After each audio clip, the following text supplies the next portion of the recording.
非常高兴啊，把我们的印度朋友Mr. Anaji 先生啊，阿杜呢，他曾经在北京常驻的这个资深的印度媒体的代表，然后呢，也是一个很优秀的中国问题专家。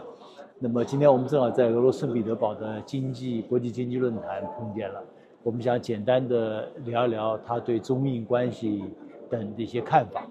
So, nice to see you again. Thank you. Great. Great meeting you again.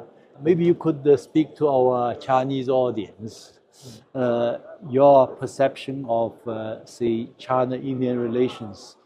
And that's my first question. The second question concerning the civilizational state as perceived from India. Right. Oh, China-Indian relations first. So China-Indian relations, I think it is very important. This relationship realizes its full potential. We are both civilizational states, as you said, great far history. But we need to come together even more in the era of the multipolar world. With the majority, 1/3 of the world population. China already a great economy, $18 trillion economy. India a rising economy. So the economic track, if there is convergence, we are world changers. And in the global context, multipolarity, I think it's very, very important that we come together. Also for the BRICS, India, China together, game changer.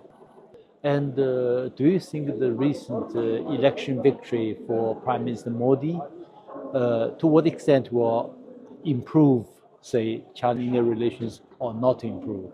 I think there is a general feeling now in India that we're going to get back on track. If you recall, we had the informal summits, one in Wuhan and the other one in Chennai. And the two leaders' personal chemistry was excellent. Then for certain political reasons, things went south. But now I think there's a realization in India, and I think probably in China, you'll know better, that it's time we reconnected and came back to where we left in all spheres, including the economic and cultural sphere. I noted that when India began to discuss itself as a civilizational state, especially by the current administration in India, to my mind, it's also one way to unify the country better, make it more integrated. Is this a correct understanding? I think so, Professor Zhang, because, we started as a liberal democracy, but that was not our real identity. Our real identity is a strong Vedic civilization with other attributes coming in, Islam coming in, Christianity coming in. So it's a cocktail, but the core is Vedic, and it has to be inclusive. I think that is the redefinition of the Indian civilization in the modern era. So that unites all people. I think that's great, and it frees our mind from a Western orientation. So we come into our own through this, but it's a work in progress. And I hope that in the next 5 years or so, we go further as a civilization state and bond with China, another civilization state, and then we have Russia. So multipolar world, I think, will be anchored by civilizational states like China and India. I agree with you.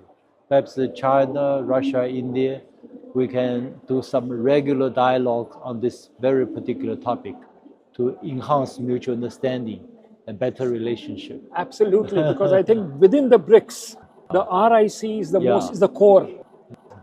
And if Russia, India, China together, when they contribute their own strengths, I think will be unbeatable. That will change the world forever. Completely. Okay, thank you. Thank you so much, Professor Zhang. Thank you. Thank you.